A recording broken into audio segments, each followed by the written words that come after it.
Today on the podcast, we have a very special guest in Dr. Aileen Alexander. Now, Dr. Aileen Alexander is a clinical doctor and a women's health expert. And before going private, she actually did a really long stint within the NHS. And in this podcast, we cover everything to the state of the NHS at the moment in Scotland, which is not looking great, unfortunately, to the best ways to lose weight, to depression, anxiety, and all the rest of it. This is truly a brilliant podcast to get an insight into a doctor's life. And I really enjoyed speaking to Aileen. Before we start this podcast, if you could do me a huge favor and hit that subscribe button, 5-star button, whatever it is, wherever you are, I would really appreciate it. It helps me more than you know. And the more subscribers and 5 stars, ratings, and all that kind of stuff that we get, the more brilliant guests we can get on the Into the Mind podcast. My name is Harrison Brown, and this is the Into the Mind podcast. If you're watching or listening, I hope this helps.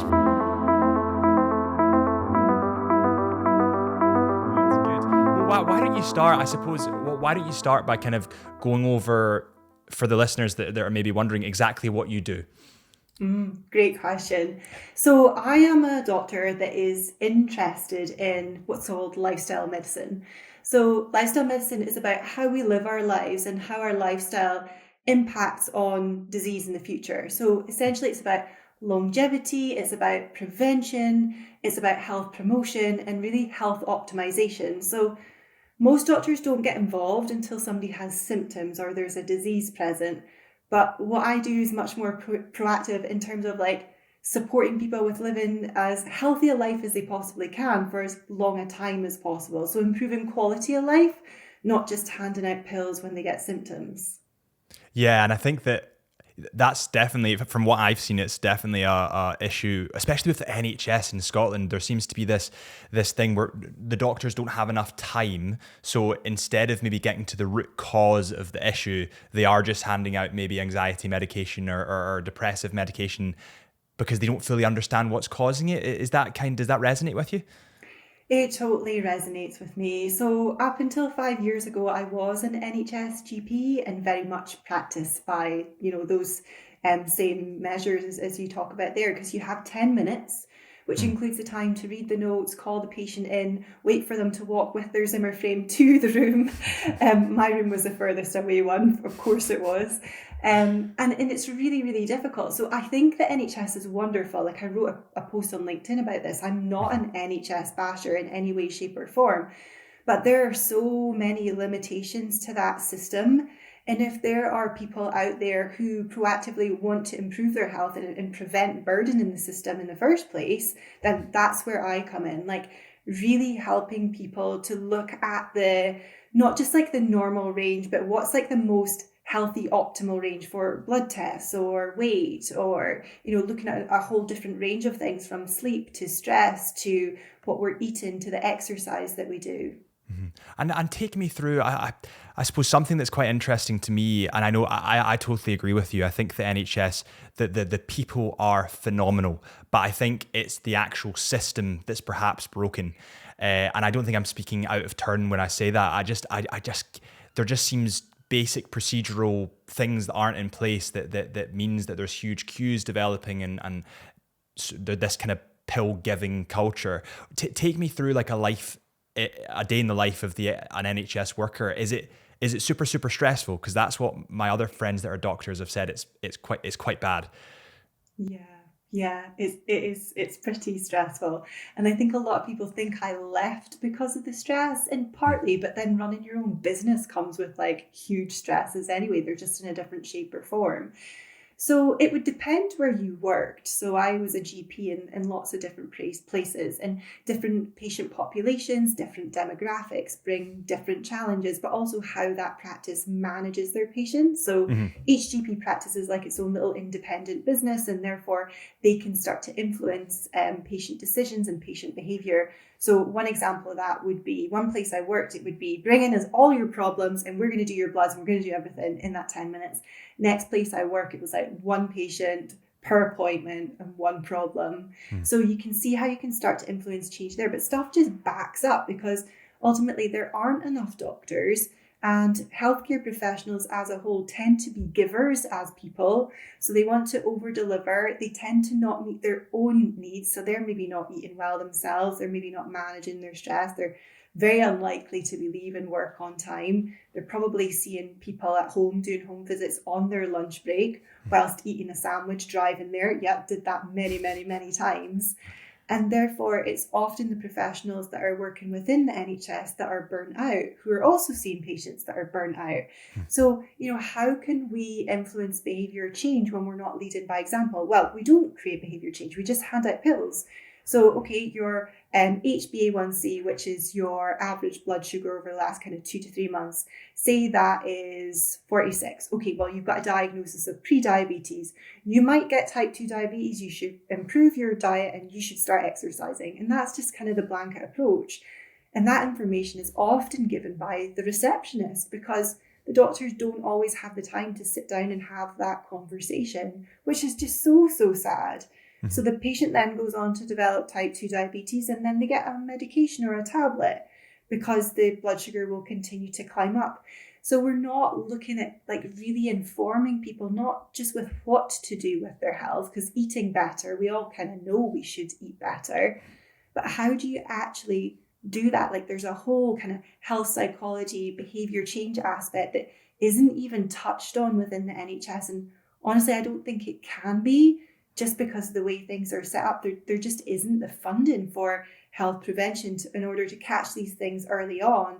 And therefore 10, 20, 30 years down the line, they manifest as strokes, heart attacks, which is causing huge disease burden on the individual and morbidity and mortality, but also on the NHS. Then it starts to cost 10, 20, 30,000 pounds. So yeah, you can see if you zoom all the way out where the cracks are, but how do you fix them? I really don't know. I genuinely think the people who are within the system are trying their absolute best.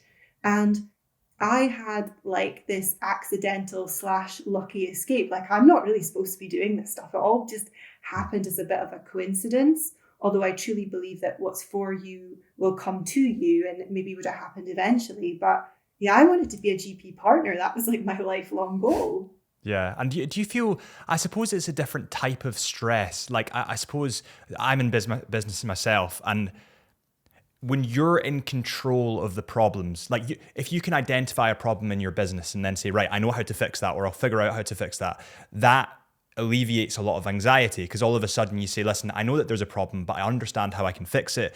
And that's that. Whereas the NHS, it's almost like I can see the problems, but I don't have the authority, or I don't know who to speak to that can implement those procedural changes that can make it happen. Yeah, you're absolutely bang on. There isn't any real kind of control. So you're just like this pawn on a chessboard, and you're one of many, many, many, many pawns on the chessboard, and you don't really have that influence, which is why I love where I am now, because I have freedom to do whatever I really want. Of course, it needs to be good medical practice. Yeah. It needs to be justified, because I'm still licensed as a doctor and I have to do my appraisal and all of these things, and I need to practice safely. But I've got so much freedom and flexibility and time. I really get to give people time, which at the beginning they find it really strange. They don't want to bother me, and I'm almost reaching out to them to ask, what else can we do here? What else do you need? What's going on? Give me an update today. Mm-hmm. And there's definitely a young kind of flood of doctors that, or even they get educated in Scotland because it's free, and then they move to Australia. And I know people that have done this, and God bless them, that they're earning double, triple the amount over in Australia, and it's a better quality of life, and the system is better, so why wouldn't they? I totally understand it, but is that putting even more strain on the NHS? Do you think there should be regulation that if you were educated in Scotland, you need to work in Scotland for at least X amount of time? Oh yeah, this is such a great question, because see, when I first left, I felt so guilty, and I'm going to use the word ashamed, because I felt that people would judge me, and I was going private, and would people think I was doing it for money, and all of those types of things. And when you're educated in Scotland and you go to medical school or you're born in Scotland, you don't have to pay for it. Mm-hmm. So the taxpayer is funding your qualification. And then at the end of the day, I left. I was like, oh, am I allowed to do that? So, I mean, yeah, they could put regulation in, but what would happen? People would just burn out. I think instead of putting regulation in, the biggest thing that the NHS could do isn't just, putting the focus more on preventative healthcare and health education and things like that, but it's changing the culture for the workers. It's helping the workers be seen and be validated and really caring for them and making sure they get their breaks and making sure they finish on time instead of just like adding more stuff on their plate, because all the stuff on social media and, well, just in the press, full stop, it talks about general practice and slagging off GPs and they're this and they're that and they're missing this and that and the next thing. And I'm sure there are bad GPs out there. I'm yet to meet one, honestly, professionally or personally. It's usually a system problem rather than a person problem. The whole thing just makes me feel super sad. And do you have friends that are still within the healthcare system, the NHS, that went through the kind of the COVID period? And yes. what did they say about that? I'm guessing from what I've heard, it was kind of pandemonium. But what did they say about that? Yeah. So at the beginning, it was dead quiet. So I left NHS in May 2019. So I wasn't long left just before COVID happened. And I was really just taking a career break. It was all just a little bit of a test to see what would happen. And then COVID happened and I reached out and said, because I'm a human being. I was like, do you need help? What can I do to help? And they were like, there isn't any work. If you were still a GP locum, you would be unemployed just now. And I thought, wow, that's really, really interesting. Like there isn't any work for me. Because what happened is people didn't want to go to their GP practices because they didn't want to burden the system. But then stuff built up and up and up. So it's actually more kind of the aftermath of COVID that's been the challenge. And that's why waiting lists and things are so long. And all the routine stuff obviously got cancelled, which then just created this massive burden. But there's definitely a change in how some practices are doing things. So some practices maybe aren't seeing patients face to face. And I think it's because they honestly, genuinely can't. They're just working crazy long days. So I've got a friend who's a GP partner. She'll start at 5:00 in the morning. Oh my God. Checking her bloods from her laptop before she goes into work. Yeah, that's too much. The practice manager just up and left, just walked out, couldn't cope with it anymore. And they're like, what are we going to do? We don't have a practice manager. And the thing with GP practices is they're doing the fulfillment piece, like they're actually delivering the service as well as trying to like run the business. Like it's just almost impossible. Yeah, and that kind of goes back to that pill. What is it you call it? You had a really nice phrase for it. Pill giving, was it? Oh, pill pushing. Pill pushing. Pill pushing. Yeah. And I think, like, listen, I've got a personal experience with this, and I know a lot of people that have got personal experience with this kind of pill pushing culture. But I do think that it's like a lack of time. Like I don't think it's the doctor's fault. I think it's purely a lack of time. But that's perhaps where you can come in as private and say, listen, I can offer you my time. I can actually get to the underlying root of the cause. Now, sometimes anxiety medication, whatever it might be, can be a sticking plaster for a couple of weeks, maybe a couple of months. And then you need to try and taper off of it and figure out what was the kind of underlying issue. Do you see, obviously with the rise of social media, TikTok, and all the stuff that all the young generations are involved in now, do you see a direct correlation to depressive medication, anxiety medication, and those kind of issues? That's a really good question. It's hard for me to comment because TikTok kind of took off after I had left the NHS. So I couldn't comment from my experience, but from what I hear, absolutely. Like teenagers today, it's so difficult. Somebody had said something like, you're in the playground and this embarrassing event happens and, you're totally mortified for the whole day and then everybody forgets about it tomorrow and then carries on with your life. But now it's being posted on social media, so it's there forever. It's terrifying. It's so difficult. And I think going back to the pill pushing culture piece, I speak about this a lot in my TEDx talks. I did a TEDx talk in 2022 called Why Traditional Diets Don't Always Work. Because the thing that people often come to me for is weight management or support with weight loss. that seems to be the pain point, although there's a barrage of other things they don't necessarily see are going on. But with the pill culture, I think there are two parts to that as well. Like, time is definitely part of it. I think there's definitely an education piece in terms of most GPs don't know what a healthy diet looks like. Yeah. Which is quite scary to see that. We had 2 lectures on nutrition as medical students. I didn't get any in GP training. You know, we knew what the Eat Well plate looks like, but so does like Joe down the road. So the GP doesn't actually know any more about nutrition. I went and did a diploma in nutrition in order to learn that, and then I did a lifestyle medicine diploma in order to understand more. But even if they were to give education, it would probably be like a handout leaflet, which, you know, we've all got Google, we've all got ChatGPT nowadays. So there's probably going to be more information there. So there's education, I think, needed for the doctors that are going through the system. And then there's just the culture amongst doctors and amongst patients. So a lot of patients will expect a prescription. And if I was to do what I did in the NHS, if I was to do what I do within the NHS, I don't actually think it would work, because I don't think that the general population would be open to it or receptive to it, like, because they kind of want that pill. There's definitely generational shift, and it depends on patient demographic as well. But I'm really lucky that I get to work with people that are self-motivated, they self-select, and they self-fund. So they're going to get great outcomes because it's heavily, heavily biased. It's not because I'm great. Yeah. It's because I get this like small cohort. Yeah. And do you think it's interesting what you were saying about the you know, the dietary the issues that of course are going on nowadays, and you can see, like, even in my generation, I'm 26 now, but you definitely see an obesity epidemic that's come from America and is now beginning to enter the UK.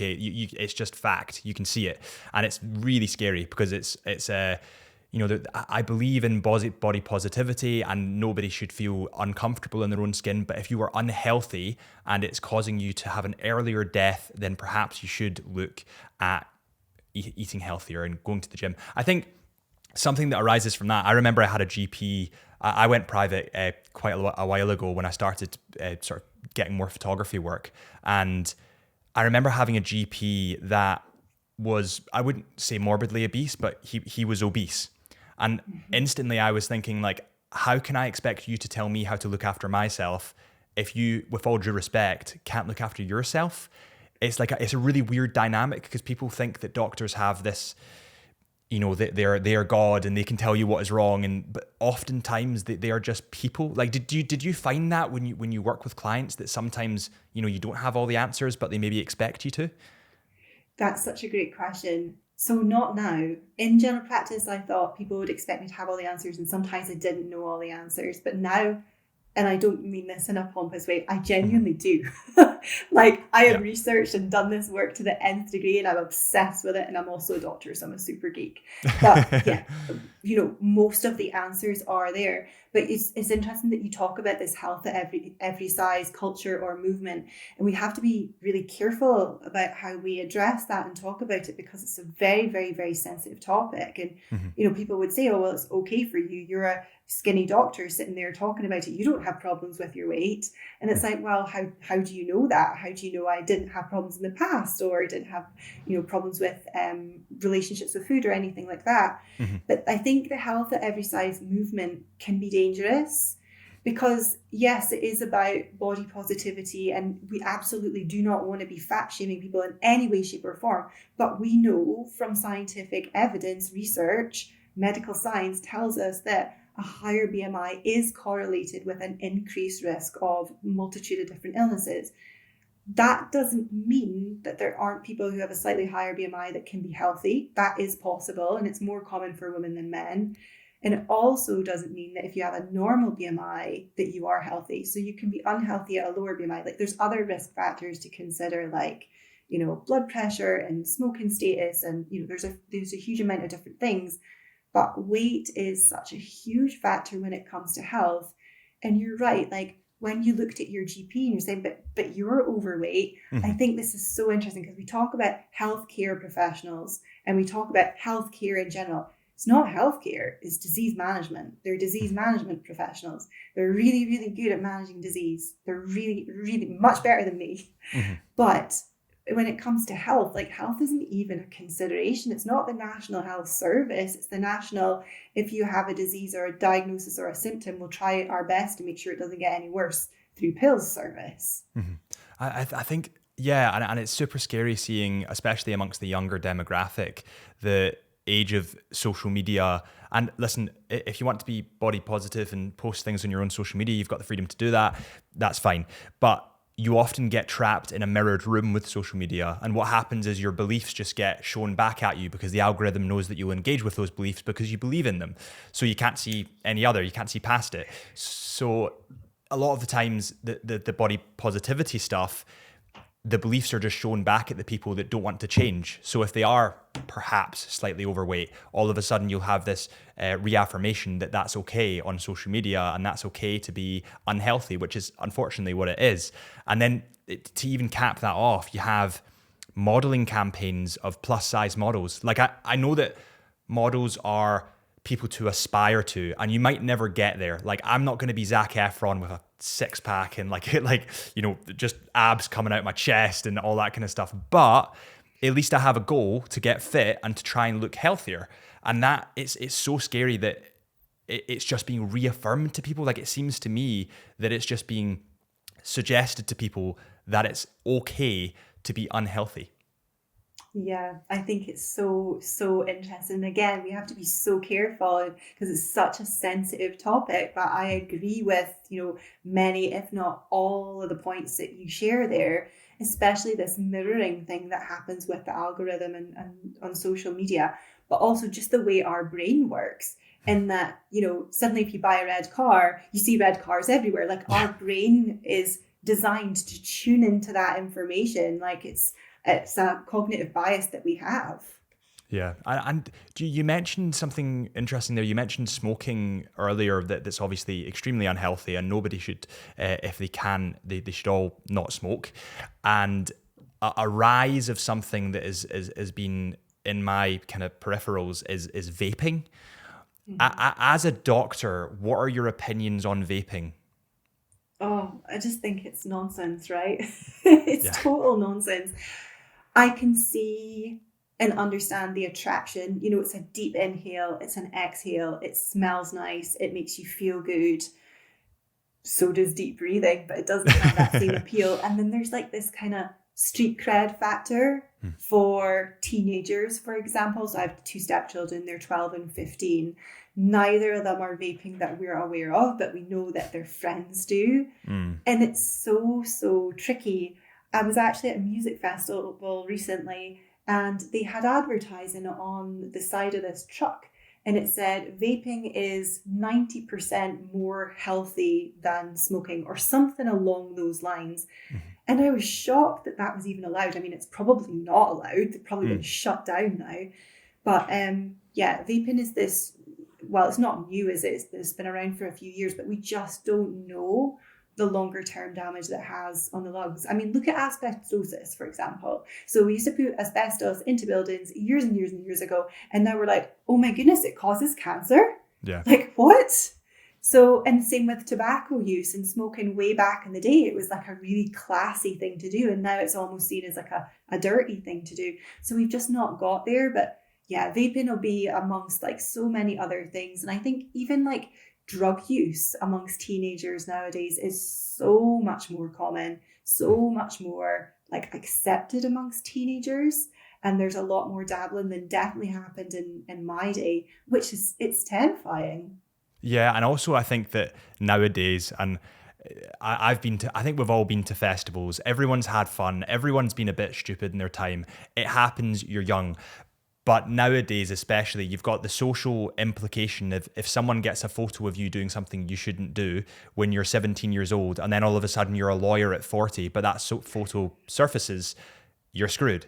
And then I think the drugs nowadays aren't as clean as they perhaps were 30, 40, 50 years ago. I think that especially when it comes to ecstasy, I've spoken to a couple of people on the podcast about this, about back in their raving days, they might be taking ecstasy, but they knew it was a pure form and they knew the drug they were taking. And then nowadays they're taking MDMA or ecstasy, but they don't actually know what it's cut with and they don't know what it is. And it can have major implications in the brain. Is there any permanent damage that can come from MDMA or that kind of drug? That's such a good question. I don't know the answer to that. I mean, my assumptions would be yes. I mean, weed, for example, pot, cannabis has long-term implications. So I would think because they're quote unquote stronger drugs that they would, but again, they kind of tend to be used more at weekends, whereas somebody who uses cannabis is maybe going to use it more frequently, like a daily basis. And does cannabis, am I right in saying it affects your cognitive function after the use of it? That's my understanding. And I think, to the best of my knowledge, don't quote me on this, but I think there are links with dementia and things like that later in life. Again, I'm not 100% certain on that, but yeah. Yeah, no, it's terrifying. Chisholm Hunter are the sponsors of the Into the Mind podcast, and without Chisholm Hunter, I would not be sitting here today. Now, Chisholm Hunter are a family-run jewelers that have been going for over 165 years. They have their very own in-house workshop where they craft brilliant, beautiful diamond rings and diamond jewelry. They are authorized retailers for some incredible brands like Omega, Tudor, Blancpain, Breguet, Vacheron Constantin, and many, many more. So if you're looking for something for yourself or a loved one, head to chisholmhunter.co.uk. That is chisholmhunter.co.uk. And while you're on the Chisholm Hunter website, use code CHSUB. That is the discount code CHSUB, and that gets you exclusive 10% discount on selected lines. This is my gift to you. Thank you guys so much, and let's get on with the podcast. If I was to come to you and I was to say, listen, I'm slightly overweight and I'm wanting to lose a couple of pounds, what would be your first couple of steps that you would give me? Oh, such a good question. So men and women are two very, very, very different camps when it comes to these things. So like I would always take a full history from people. I want to understand why they're overweight in the first place. What was their childhood like? What was their food availability at home? Because, for example, one of the things I see is people who are now in affluent situations, but growing up, there was scarcity. So they might get a lunch allowance from work or be traveling for work, and there's a little part of their unconscious brain that's like, I never had this as a kid. Yeah. And it's tapping into that part. Men tend to be a little bit more practical and just need a little bit of guidance in terms of what do they need to change. But there can also be rebound later down the line. So you need to, watch men more carefully. So the first thing I would always do with people is, yes, take a full history and understand what's going on. Understand, are there medical diagnoses at play? Do we need to do any blood tests? For example, do we need to check cholesterol levels, sugar levels? Do I need to send a blood pressure monitor? Because all the work I do is remote, it's online. So it's an online clinic and I work with people across the UK. But I'd also get a food diary. And food diary sounds pretty straightforward, pretty boring. But the bit that I want to see in a food diary is, what are the work hours? What are the stress levels? What is sleep like? What are emotions like? And are we eating to hunger and satiety signals? Because a lot of people aren't sleeping well. They're really stressed. They're working way above their contracted hours, probably not taking breaks. They're mindlessly eating. They're eating past full. They're maybe eating because they're stressed. They're maybe eating because they're bored. So immediately there's a lot of things that we need to look at that are psychological or hormonal or maybe just like physiology in terms of teaching them, what does hungry feel like and what does full feel like? Because the premise of what I do isn't about counting calories or cutting something out, or, it's not about a drastic approach. It's about inclusion and sustainability and it being longer term. So yes, you can still eat out. Yes, you can still have chocolate. Yes, you can still have a beer.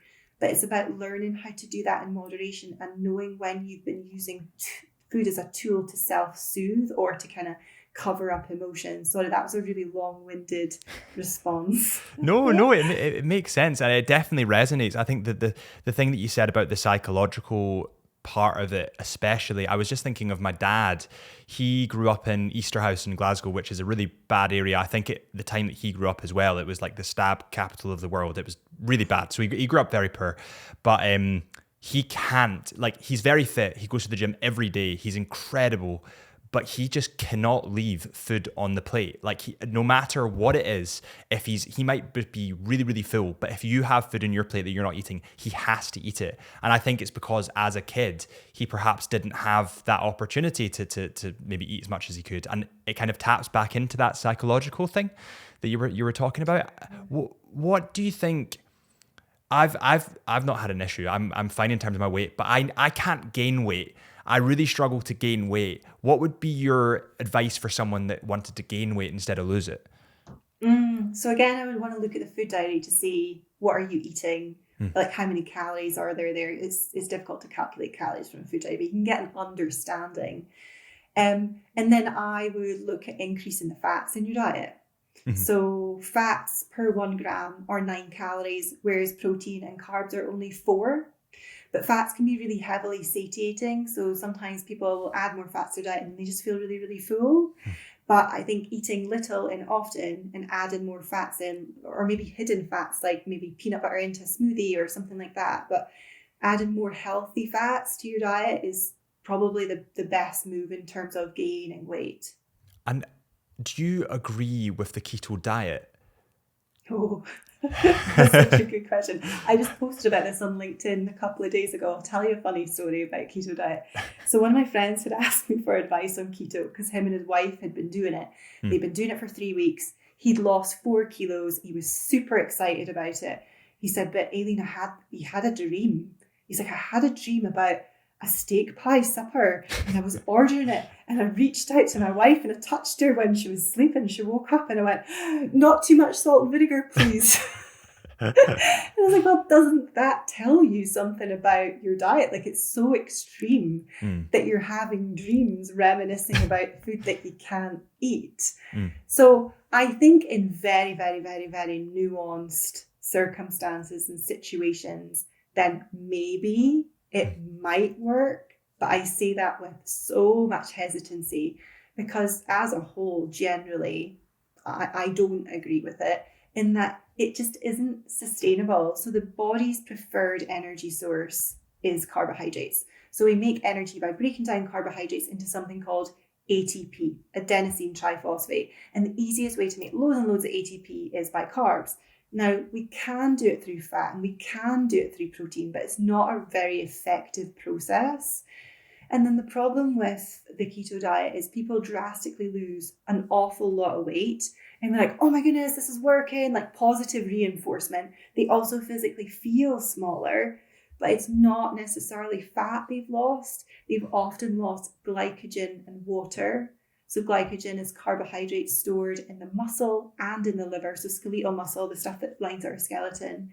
And then glycogen is stored alongside maybe 3 or 4 grams of water per 1 gram of glycogen. So the weight goes down really quickly because you've got rid of all of that stuff. And then that's when the fatigue hits. So you know how marathon runners will hit like the wall? Yeah. That's because their glycogen stores are depleted, all their carbohydrate stores. And it's very similar in keto. And then you just need to walk into like Lidl's when they're making fresh croissants and you're just like, and then you're binging on croissants. So it tends to create dysfunctional relationships with food and poor eating patterns. Again, that is more likely to happen to a woman than a man.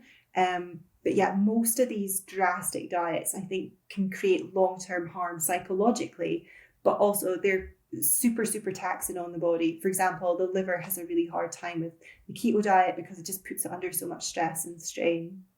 Yeah, I've heard both sides. It's interesting. We had a gentleman called Ali Houston on the podcast. I think he's now potentially at Oxford. He's a really intelligent guy, and he was talking about the keto diet and about how the brain and about how the body rather can run on carbs or ketones. And he was giving me examples of people that have previously suffered from mental health issues. It could be various mental health issues that have gone on the keto diet, and because their brain is now running on ketones instead of carbs, they felt so much better. And it's difficult to pinpoint whether it's maybe just a psychological thing where they think they like almost like a placebo, where they think because they're losing weight and they look better that all of a sudden they are better. it's difficult. I've heard the science from both sides of it. Am I right in saying that if your brain runs on ketones, you could it could rewire is not the right word, but it could make you feel better if there is an issue? I think it depends on all of the other things you're doing as well. So, like, has the person's sleep been addressed? What's going on in their home life? How is work for them? What do they do to manage stress? Are they exercising? Do they get out in sunlight during the day, or are they a shift worker? Like, there's so many other things other than just food to consider. And like, that's why I said earlier, like, there are nuanced situations where people will have done keto and it's worked really, really well for them. Yeah. And there are even rarer situations where it's worked really, really well and they've managed to keep up that way of life. Like, there are people evidence that it helps, but for the general population, it's really difficult because it just doesn't fit in with like social norms. So if you've got kids that love pizza and you actually love pizza and you're on keto, then at some point you're going to probably want some of their pizza. So yeah, it's difficult because like, N equals 1. So there's going to be one person that it works really, really well for, but there'll be like 10,000 other people that it didn't work so well for. So we'll always find the evidence for, oh my goodness, this cured my cancer, or, you know, I had this endocrine tumor and it disappeared completely, or, you know, I had this autoimmune disease and it healed that. And the trouble is when you see a lot of this on social media, when there are people who have maybe reversed an autoimmune disease or something in themselves, and then they say it's because they did XYZ protocol, and then they start selling and advocating that protocol but don't have necessarily the medical knowledge or license, then that can become dangerous. So I think we just need to tread carefully with these things. Yeah. And what about I know that Jordan Peterson on the kind of subject of diets, I know that Jordan Peterson has talked a lot about the carnivore diets and his autoimmune diseases and how he's in his word, he's been cured by this diet. He says he feels better. He's got rid of these autoimmune diseases. His wife has also taken up this diet and feels tons better. I know that like there's influential characters like Joe Rogan that have done this kind of thing as well. What are your thoughts on the carnivore diet? Yeah, so mine are similar again because you're cutting out so many of the foods that are part of the way we live our lives, like Easter eggs, advent calendars, birthday cakes, completely off limits. So you can have a meat cake. A steak. It's just not the same. But then the people, like I hugely respect Jordan Peterson. I think he's a wonderful person. And I think we just need to be careful that we don't think we're less than because we couldn't stick to that strict protocol. But also that much meat in our diets just isn't healthy, full stop. Like, I will hold my hand up and say I eat more meat than I probably should if I was being my optimally healthy self. But again, meat fits in with the social norms in my household. I gave my stepkids tofu and they were like, what is this? So the next time I was like, right, we'll do chicken and tofu. We'll try and disguise it a little bit more. And they were like, not sure about this. So yeah, and I also think, like, for example, the other extreme would be like veganism. Again, that's really, really difficult to do that in an optimally healthy way because it's hard to get all of your different proteins in because most plants are not what we call complete proteins, meaning they don't have all of the essential amino acids, and therefore we need to start to pair different things up. But you could eat chips and tomato sauce and be a vegan. So it's tricky. But yeah, I think there are definitely nuanced situations where people have like healed certain things. Whether they truly have healed it because of that diet or not, I am somewhat skeptical. But yeah, I think it's such an interesting topic. Yeah, I think for me as well, I know that, for example, before I film podcasts, I won't eat any carbs. I'll only eat like scrambled egg, or like I won't touch carbs because I know that if I touch carbs, there's an element of like, and this is again personally, but there's an element of brain fog that I can't quite maybe think of the next question, or I can't quite there's just a slowness if I do eat carbs. Now that's not to say I don't eat carbs. I kind of tailor it with eating carbs at night, or, you know, I might eat carbs at different parts of the day, but it's almost like, when you go out for a big plate of pasta and then after you eat the plate of pasta, you think, oh my God, what have I done? And you're just sitting there and you're crashing and the life sucks. And all of a sudden, like, it was so good at the time, but afterwards you're like, oh God. Maybe the reason that they feel better, people that are on these diets, is because they don't have those crashes. Like, it's more kind of regulated. What I find funny is the debate amongst vegans. I disagree with the vegan diet. I don't think that you can get the necessary nutrition from a vegan diet. With that said, I also don't think you can get the necessary nutrition from a carnivore diet because it's not balanced. So what are your opinions about the vegan diet? And also, like, the kind of, I suppose with the rise of social media, the vegan diet has it's almost like that mirrored room effect, right? It's being kind of reverted back to us, and the people that are on the vegan diet all of a sudden have really strong beliefs and they protest and all this kind of stuff. What are your opinions on that? Yeah, great questions. Before we go there, I just want to comment on the plate of pasta thing, because I think that's so important. And I do want to say as well, I do think that we generally just eat too much carbs. Yeah, yeah. Particularly refined carbs, like, big plate of white pasta. Yeah. And that was one of the good things that came out from my friend doing the keto diet, is he thought, when I do eat carbs, I'm going to be more conscious about the types of carbs. So he's thinking more like beans and pulses and whole grains and like naturally occurring carbs rather than the white floury processed ones. So yeah, absolutely, we're going to have that like postprandial slump. And I think that the fact that that if you eat carbs before a podcast, you get that brain fog, go with that. Like, doesn't matter what the science says, it's about how you feel, because we're not like replicas in terms of, we're not cars. Mm-hmm. Everybody's human body is slightly different. Everybody metabolizes glucose slightly different. So I think that's really cool that you lean into that. Yeah. Well, it took a while as well to kind of figure it out. Like, I think that some people think they have issues, but they don't make fundamental changes. Like, I know that if I don't go to the gym, I will feel shit. Like, I'm a very anxious person because I just think a lot, and I like to be in control. So if I don't go to the gym and have that kind of that outlet, I will get more anxious the next day, or I will feel a bit shit that night. Like, I just know it will happen. So that the steps in place to prevent that is that I need to have a structure around it. I need to go to the gym. I also can't eat carbs in the morning. It's just trying. I think it's maybe educating people to how they can build a process that's best for them. Exactly. So you just hit the nail on the head with essentially what I do. And the way you've come to that conclusion is self-reflection. Mm-hmm. You've gone, right, how did I feel and what did I do? And how do I link them? And you've done that over periods of time, and you've started to tweak and iterate and tweak and iterate and tweak and iterate. And then you've gone, oh, there's a link here, right? Well, let's test that for a period of time. So I think that's amazing. Absolutely. Because you've reflected on how your actions have led to your feelings, rather than going, oh, I'm anxious, I'm going to get some propranolol. Yeah. Because that would make you less anxious because it would lower your heart rate, but it's not going to fix the root cause. Mm-hmm. Mm-hmm. Is there anything that you've implemented in your life that's kind of like a little hack for you that maybe only works for you, but it's a bit weird?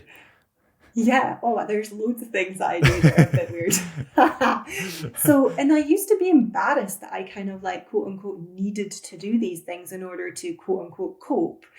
But what I realized is actually nobody was really coping. They were just all masking it really well. So therefore, nobody was really being honest about how they felt. And I speak about healthcare when I share this, because the people I have in my circles now are all super open. So one of the things I always do in the morning is I journal. I'll reflect on, firstly, 5 things that I'm proud of, because I find that really helps me get in a positive headspace, because you need to feel like you're winning in order to take some of the big scary leaps, especially if you're running a business. 5 things I'm grateful for, what I'm excited about or looking forward to, because that is clinically proven to increase happiness. So gratitude, as well as things we're looking forward to or excited about. And it could be something really small or silly. Mm-hmm. I'm looking forward to having a bath tonight, or, something like that. Doesn't need to be like, I'm going on holiday to Florida. Like, it doesn't need to be that. Anything that I'm concerned about, and then what my plan is, because we need a strategy. Otherwise, like, the brain runs away with us. And the other thing I do is I walk. So walking, like, I just give my brain airtime. I just give it space. And I'm like, right, brain, what do you want to tell me? What is going on right now? And it's like, da, da, da, da, da, da. Yeah. Because I'm an external processor. So otherwise I'd just be like, trying to tell everybody all the stuff that's going on in my life. I've learned to manage that myself. So definitely those two things. But I mean, other people will use things like maybe meditation or maybe breath work, which these are all things that previously me as a GP would have frowned upon and thought, oh, that's like hippy dippy. That's for, other people. That's not for us. Like, we're copers. We don't need that. And there's definitely still a culture of that within healthcare. But I think we all need these tools, and they are scientifically backed and evidence-based. They're not like, hippy dippy woo woo, as I would have said previously. Yeah. But that and also nutrition, like prepping or planning my food ahead of time and eating on time, which is something I never really got to do as a doctor. So I would have a shake on the bottom of the ward round trolley, and I would just pretend it was water in order to get nutrients in. I even missed a cardiac arrest in A&E once because I hadn't eaten for like 10 hours. And I went to eat a cereal bar, of all things, in the toilet, of all places, because I just couldn't get food into me. Came out and I was like, where is everyone? And they were like, Aileen, there was a cardiac arrest. And I was like, what? Thankfully, the guy was fine. Me not being there didn't cause him any harm. I don't think it would have been useful anyway. But it's so important. Nutrition is so important. And do you, I suppose...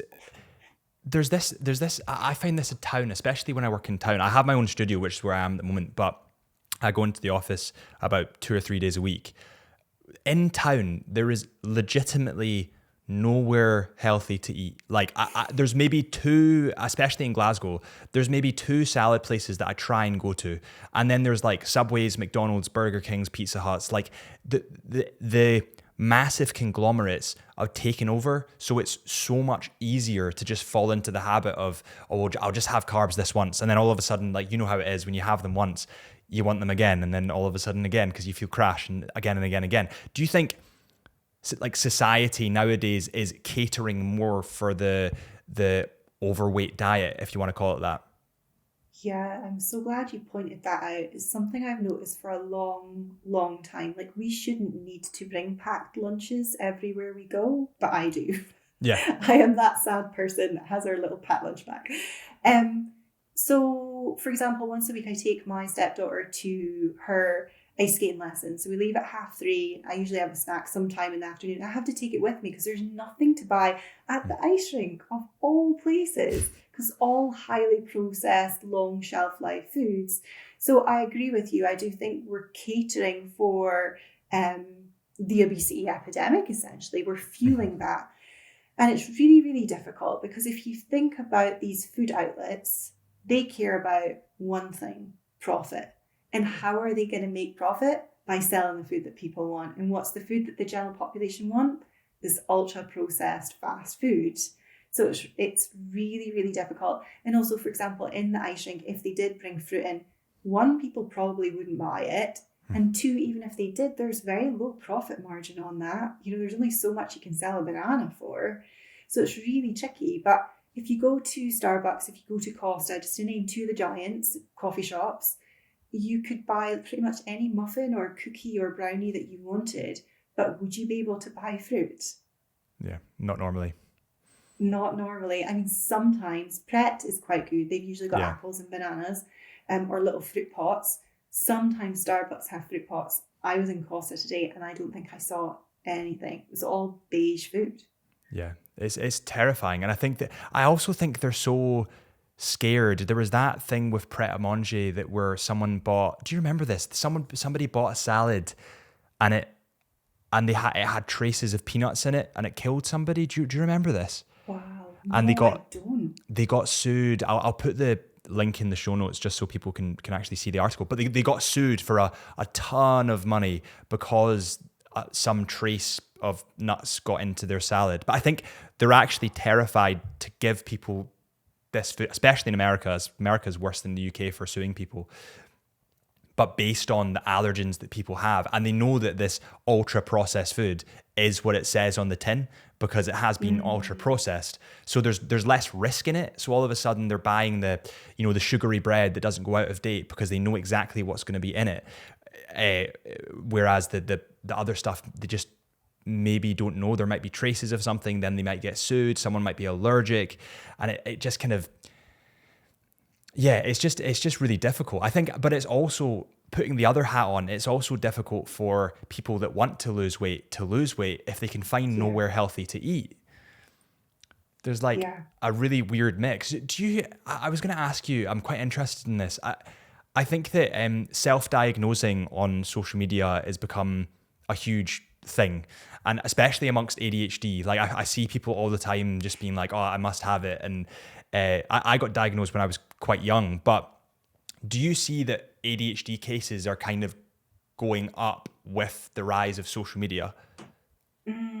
Again, I couldn't comment because I don't know what the statistics are, but Mm. my feeling is it's much more talked about than it ever was before. And I'm one of those people that's like, I might be ADHD. Should I get tested? Like, I have all these traits as well. So I also fall into that category as a medical doctor.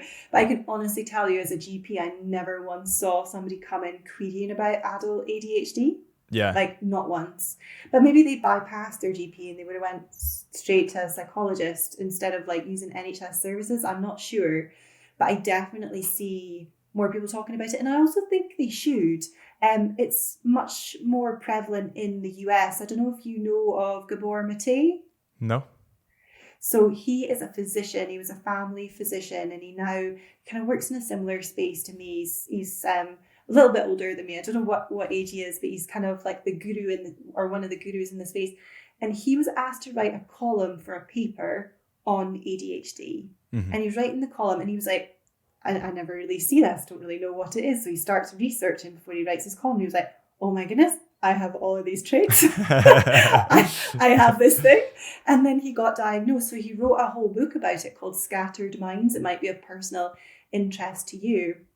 Yeah, absolutely. I think that I agree with you. I think it's great that people are talking about it and bringing it to the forefront. But at the same time, I think that these kind of things can become a social epidemic rather than like a actual clinical diagnosis. Yes. Yeah, and there's so many people who have ADHD, or a multitude of people that have ADHD that aren't actually going to need medication for it, or medication for it wouldn't be the right thing for them. So then you think about, well, why give the diagnosis? Is it academic?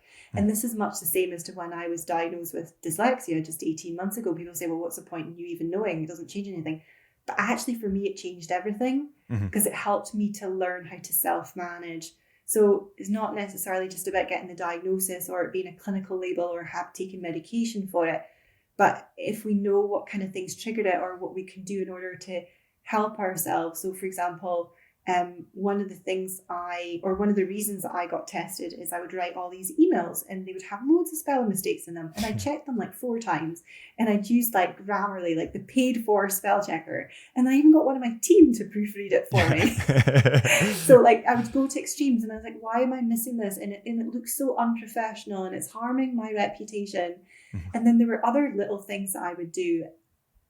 And then when I got tested, they said, well, why don't we get your computer to read back to you? I was like, really? You can do that? And it's literally saved me hours every week, but also just the kindness that I'm able to bring to myself in terms of, well, you're not doing that because you're lazy, or you're not making that mistake because, you don't have good attention to detail. Because I got really good attention to detail. It's because your brain doesn't work that way. That's not your strength, but your strength is here. And I think that's the same with ADHD, isn't it? It's about that self-forgiveness. Yeah, I think there's strengths to it as well. Like I think that people see these. Well, it's changing now, but I think that there's people that see these diagnoses of dyslexia and ADHD in their kids and think, oh my God, he's gonna have to go to a special class within the school, and there's all these issues that are incurred with that. But actually, a lot of the time, it's a bit like the spelling error that we were talking about earlier. A lot of the time, the kids can't get to A to B using the normal route. So they'll get to A to B using a different route. And that encourages more creative thinking. And actually that a lot of the time encourages kids with these sort of neurodivergencies to be a little bit more difficult to manage, but a lot more proactive rather than reactive, because they can do things outside the box. And at least that's what I found. And I might be talking purely out of out of just kind of my experience there, but at least that's what I found within that kind of neurodivergency area. I do think that people that have these afflictions are that little bit more just naturally creative. I mean, Richard Branson, I'm pretty sure is it dyslexia? Yeah, and I think Einstein was dyslexic as well. Yeah, so it's Like, it's pretty just crazy. big boots to fill. Yeah. Absolutely, absolutely. And again, this was something that I wrote about on LinkedIn because it needs to be spoken about more. And it's that part about being in a special school or being labeled as stupid, or in my day, it would have been you're thick. Mm-hmm. Like, if I had been diagnosed in school, I probably wouldn't have had the confidence to apply for medical school, because coming from a background of non-professionals and being a first generation professional, like even wanting to go to uni was like, really? Yeah. And it really did feel like, who are you to do that? No, you need to stay here. Like, you were brought up in this small town. We don't leave.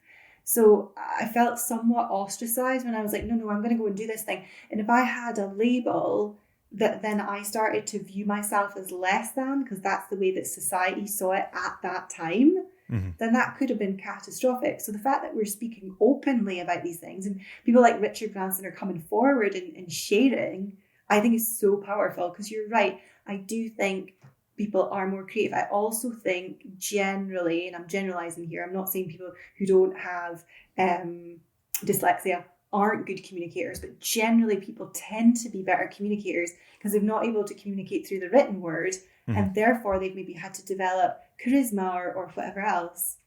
Yeah, and I would totally agree. Have you ever taken, or you're dyslexia, not ADHD, but what is the medication that's prescribed for ADHD?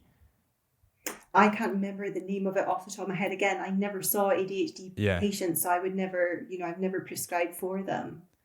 And what about the medication that's available for someone with anxiety or depression? You talked about one earlier that slows the heart rate down? So there's one called propranolol, which is used for anxiety as opposed to depression. Right. It's actually a heart medication. It's called a beta blocker. So sometimes we'll use it for people that have maybe had a bypass, or they maybe had a heart attack, or they maybe got high blood pressure. And it's designed to slow the heart rate, and that it improves the symptoms of the anxiety. And that's just because it stops you from panicking, kind of thing? So it just slows the heart rate down. So when we've got anxiety, our heart rate tends to be higher, we breathe a little bit faster, and it alleviates those symptoms. Okay. I mean, it's not like you take the tablet and then suddenly you're chilled out. I used to take propranolol for anxiety because I had huge anxiety when I was a junior doctor. Like, it was super stressful. And it would take the edge off. But what it didn't do is make me feel not anxious. Something that'll make you feel not anxious is like diazepam, and that's probably not something you want to take if you're working as a doctor. Yeah. But in extreme cases, if someone was having like a panic attack, then diazepam might be something that you would consider using professionally. Yeah. And what are your thoughts on, I'm not sure if you've, you might not have heard about this, or it might not be your area of expertise, but I know that they're using kind of like ketamine now within operations to kind of like, well, it's horse tranquilizer, isn't it? But it's like they're using this in a kind of therapeutic way almost. Same with MDMA. They're kind of people that are suffering from PTSD, in order to make them talk about the trauma that they faced, because there's such a huge barrier to overcome there. They're using MDMA therapy to open them up and to sort of, I mean, everyone knows the kind of effects of ecstasy, but they're using tiny quantities of it to allow these people to speak about their issues. Are you kind of in agreement with that? You might not know the science behind it, but are you kind of in agreement? That's so interesting. So I've heard of ketamine, definitely. Haven't heard of MDMA. And I'd be curious to know if that was NHS, was it private, was a psychiatrist that prescribed it? What would be the background to it? Am I in agreement? Well, I guess at the end of the day, one of the big problems with these street drugs is we don't know what they actually are. And that's one of the reasons they're so dangerous and harmful, because we don't know what the dosage is, and we're not using it within measured doses.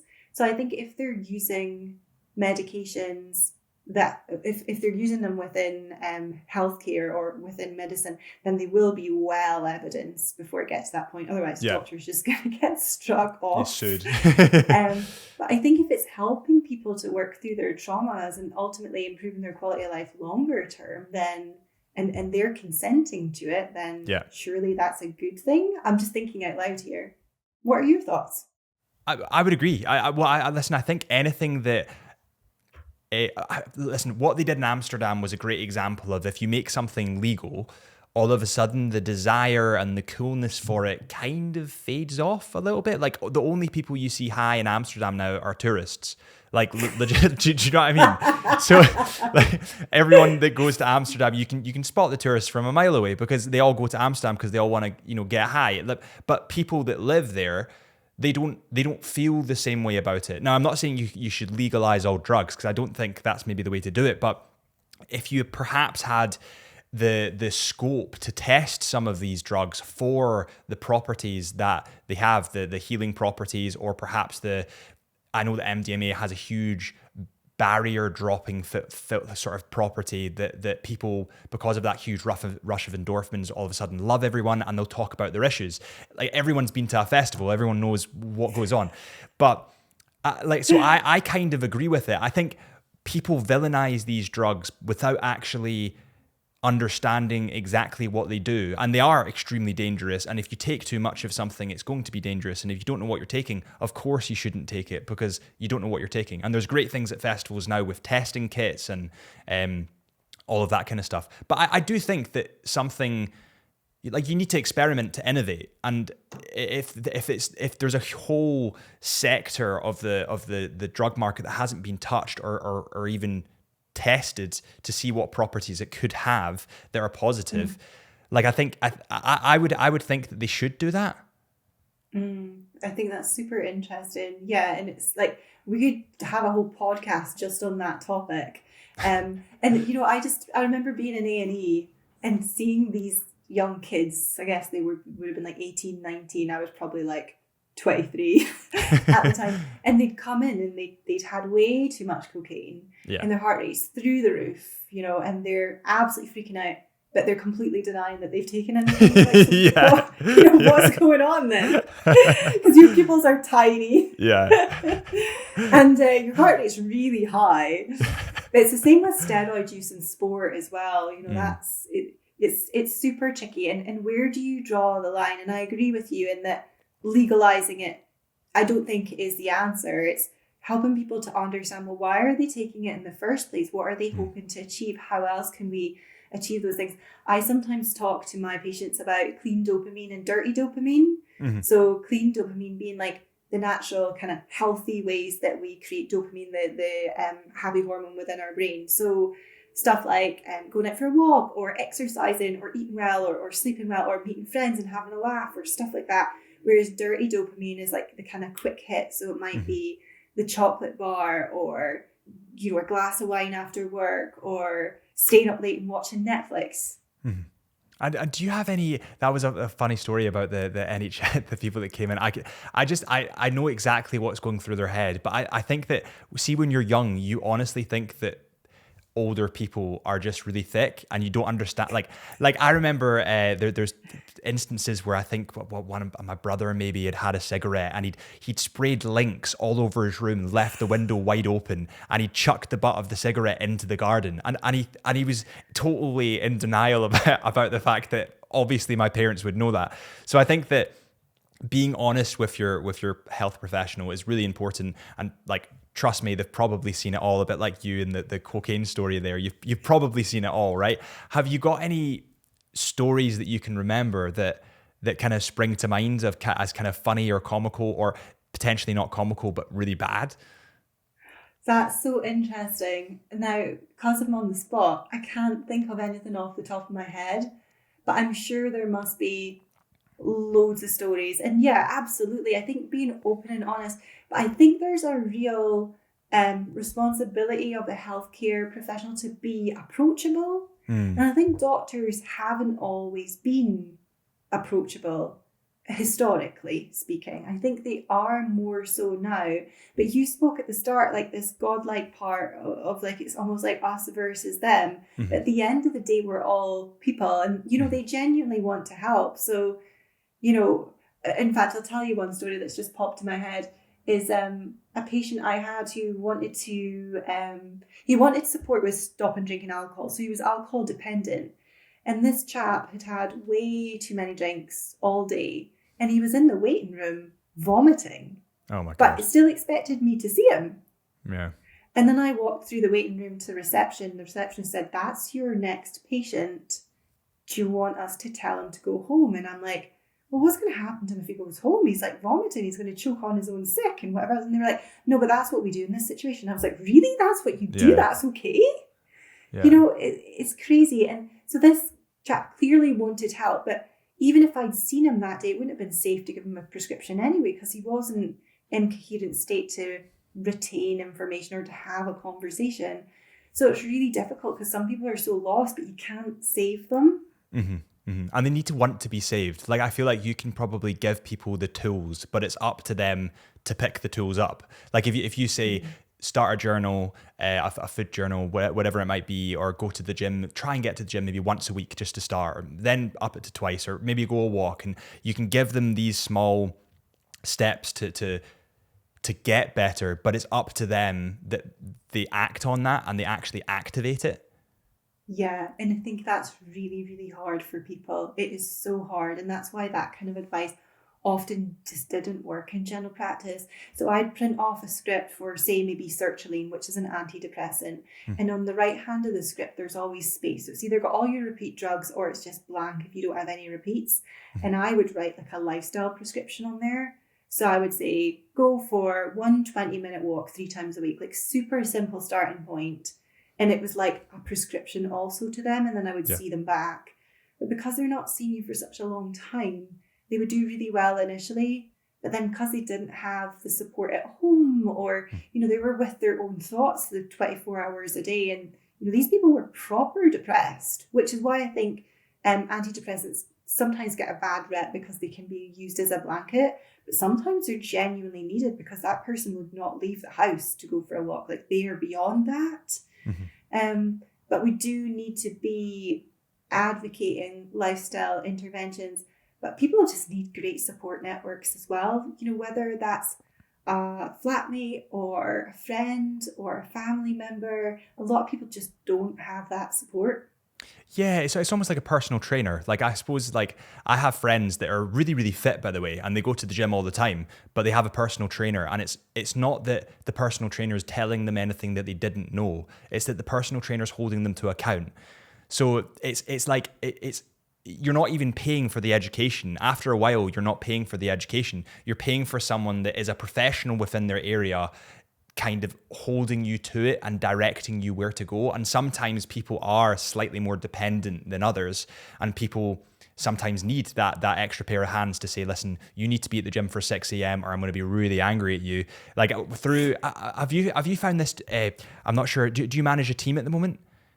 Yes, I've got a team of 3, so small team. Yeah, like so I've been managing people for, oh God, I started work when I was like 16, 17. So I've been sort of managing people for quite a while. And it's interesting seeing the different stimulus that people respond to. Like, some people, if you were to get upset with them in any way, and this isn't what I do, but if you were to perhaps raise your voice or anything like that, it's totally demotivating.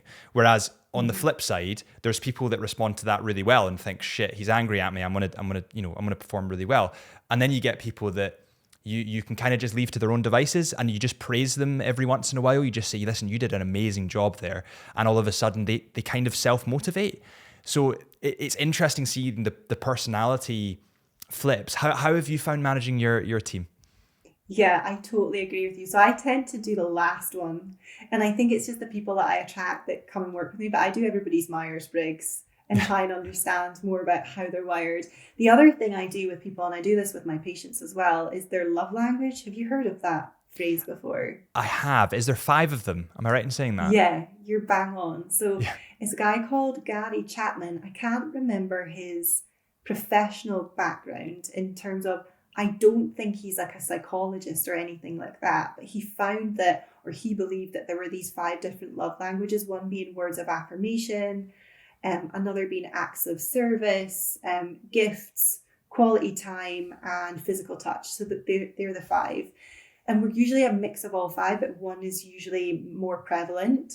So for example, I'm words of affirmation. So I love affirmation, but if I tell people I'm that, then they're more likely to give that. So my husband, for example, I'm like, you need to tell me I did a good job, but also I have to do that for myself. So that's why journaling works really well for me, where somebody who's quality time might prefer meditation or something like that. So if you know what your team's love language is, you also learn how to kind of praise them or meet their needs. So if they're, gifts, for example, then, a little gift of, you did really well, or, recognizing a milestone would be like huge for them. Yeah. You're like, oh my goodness, how did you know that? That makes me feel so seen and loved and heard and all of those things. Yeah. And then you get other people that if you were to, we have managers conferences sort of twice a year. And if you were to bring me up in front of it's odd. I can kind of speak in front of a camera. I can speak to guests. But as soon as it comes to like a crowd, I shit myself. I'm like, absolutely not. That's just not happening. And there's been so many times where they're like, oh, you can come up and speak about what you're doing. And I'm like, listen, I'm not your guy for that. Like, I totally understand it, but I'm just not it. So you need to kind of understand the different personality types that people have. When you first started kind of building the business, when did it start? So it started in 2016 and then left Right. the NHS in 2019. Right, got you. And you have 3 people working with you, and are they all health professionals as well? One is. So the backstory to that is I did at one point scale in terms of, had marketing, had sales, had 3 or 4 health professionals doing the fulfillment part, and I was just kind of managing the business. And then I was like, hold on a minute. I'm a doctor and I really love working with people and I want to do that part. Like I don't want to do the management part. Yeah. So I scaled it way, way, way, way, way back. And now I've just kept it almost as like this little micro business. And I don't know what my next move is. That's to be continued. I'm kind of still exploring what does that look like. Would I want to collaborate with somebody else? Would I want to do some corporate work? I don't know. I'm open to new opportunities at this point. But yeah, so 3 people on the team. One is a healthcare professional. So she is a mental health nurse who has a master's in psychological therapies. So you can see that from our conversation that so much of what we do is just reprogramming how people's brains work and empowering them to make change. Because, we can say all day long, oh, you should eat this or you should eat that or you should do this exercise or maybe that's better. Actually, none of that matters. None of that matters unless they're in tune with themselves and they learn how to read their body signals and they can manage their mind. And then I've got 2 assistants. So one who does like the higher level techie stuff and one who will do like the day-to-day admin, like invoicing and chasing invoices and things like that. And then I have an external girl who does like my Instagram reels and all of those bits and pieces because like I have no idea how to make that stuff happen. It's a new world, That's isn't it? Beyond me. Yeah, that is not a qualification I hold. Yeah, I when it comes to the social media side of things, do you think it's like it's quite scary that people can like we talked about it, we touched on a bit about it on the carnivore diet, but people can kind of say that you get PTs all the time that come on, or non-qualified PTs rather, that come on social media and then start giving people a personal training program, even though they're not qualified in personal training, and people will read that and believe that they're a personal trainer. Like what there's a word for it. I can't remember what the hell the word is, but what are your thoughts on people that just kind of like, it's not self-diagnosing, but it's like, it's trying to help other people even though they don't have the qualification? Yeah. So is that like dysregulation or the whole wellness industry is like unregulated? Unregulated, so, that's it. In medicine, to practice as a doctor, you need a license to practice medicine. You need to do an appraisal every year. You've got to do like 80 hours of CPD and like a bazillion million other things, and it costs an absolute bomb. Yeah. It's crazy. And you need insurance and all of these things. But to be a health coach, you don't even need to do a qualification. You could just pop up and call yourself a health coach. Same with nutritionists. That's not a regulated term either. Personal training, I think, is regulated, but I think I don't think the regulation is very tight in terms of how do they know who isn't qualified, and how do they like monitor or measure the academies that do the qualifications. So it's really tricky, and it used to really irk me. Like I used to get really frustrated back in 2016 when I started doing this. And now I'm just like, well, people know it's not regulated, so it's up to them what information they choose to consume. And really, I think there's a personal responsibility on the individual to research who they're seeking advice from and who they're listening to. But yeah, it makes it hard for people like me to stand out, because you're like a doctor and you've done a TEDx talk and you've been in Hello magazine and all of these things, you've got all these testimonials, and people are just, you just compare you to the next person, you're just like the same. Yeah. Because their Instagram reels are better, they've got more followers. Yeah, they're on TikTok and all that kind of stuff. Exactly. I'm not on TikTok. That's what we're doing wrong.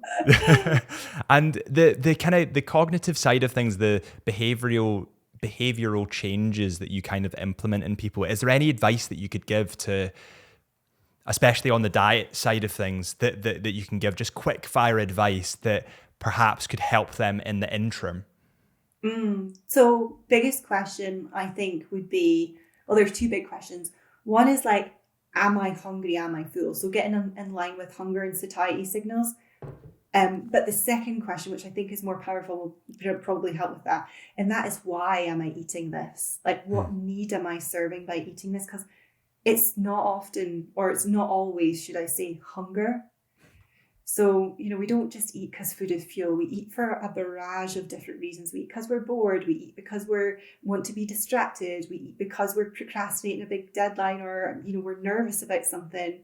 Or maybe we don't eat because we're nervous, or we eat because we're angry. We eat because we're stressed. We eat because we're sad. We eat because we're happy. And some of that will be childhood conditioning that's been carried through.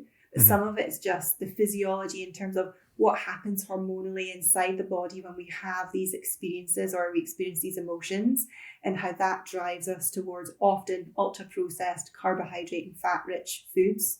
So thinking about why we're eating, say, for example, you were at a friend's birthday party and you were full, but you were handed a piece of cake because it's their birthday. What are you going to do? You're going to say, no, I don't want the cake, I'm full. You're not going to do that. You're probably going to have the cake. You're going to oblige. But the problem is we oblige in so many circumstances. And I see this a lot in people who maybe do like client entertaining or client dinners, or go to like events and awards and ceremonies and things like that, because they almost feel obliged to. And I say almost, like they do feel obliged to, but I put the word in almost because it's not a black and white. Like we can start to change that. We can start to question. So one of the trends I've seen is people that seem to work in financial services tend to have this need or desire or expectation that they will drink alcohol. And it seems to be in that service more, again, just in my experience of people I've worked with, more than other sectors, for example. And they're like, but, and the women would say, but if I'm not drinking, they're going to think I'm pregnant. I'm like, well, isn't that interesting? Let's explore that. Yeah. I think the finance centre in London as well is quite bad for that. Exactly that. And I think people get ostracized, and I definitely felt like this, for eating well or eating healthy. So I remember the nurse would be like, ooh, what's this healthy food that you have with you today? And they would make fun of me. And I found that really uncomfortable. So I'd be like, oh, well, it's not really that healthy, but you know what I mean? And that's wrong. That's totally wrong. It's a lack of education, though, I suppose, from their part as well. Yeah, and I think sometimes if somebody brings in something that's healthy and they're doing that and they're doing really well, then it can shine a light on others as to, oh, I'm not doing that, therefore I'm less than, so I'm going to say this to make myself feel more than. And there's actually a story of two nurses that were in the staff room, and one nurse said to the other nurse, like, this is an experience that I had at work. You're so skinny, oh, you're too skinny, oh, you need to eat more, da-da-da-da. And this girl was very, very slim, but she didn't want that to be pointed out. She wasn't proud of it. And she just turned around and she said, yeah, and you're too fat. you are way too fat. Do you hear me going on about that every single time? So will you shut your effing mouth? And I was like, good on you. Yeah. So people are skinny shaming, and people are healthy food shaming, and people are fat shaming. And like, it's just this big thing that we just all need to support each other. Yeah, and it does flip the other way though. You're right. What's like a difference in when somebody does have, and I know anorexia is a huge issue, and we've actually had. I'm sure she'll be comfortable me talking about this, but we had a brilliant lady on the podcast very recently that overcame her anorexia and is now doing an Ironman, I think this week, which is just incredible. She's so like unbelievable lady. What's the difference in sort of catering for someone that wants to gain weight when they do have anorexia rather than somebody that's obviously eating too much? And I suppose the simple answer is, well, the bigger person will eat less and the smaller person will eat more. But is there like something deeper that's going on beneath the surface? It's such a good question. And because this isn't an area that I've worked in, I don't know the answer to it. But my assumption would be it's more understanding the psychological side of things. I've got a friend just now whose daughter, I think she's about 15, and she's been diagnosed with anorexia. And what my friend's been saying to me is, she wants to eat. She's desperate to eat, but she can't. And because I've never worked in that field, I can't really get my head around how that works, which is where, the psychiatrists with a special interest in that, field. I don't think they do anything else. I think that's just like their zone of genius. But of all eating disorders, anorexia is classified as the one with the highest mortality, so risk of death. Yeah. Like, it's absolutely terrifying. Absolutely terrifying. Like, I wouldn't wish that on anybody. Yeah, it's a shame. I think a lot of it comes, and that's why the Kirsty that was on the podcast is she's absolutely incredible, and it's so inspiring to see. But I think, at least, and I'm sure she won't mind me saying this because she does talk about it openly on the podcast and her podcast, which is brilliant.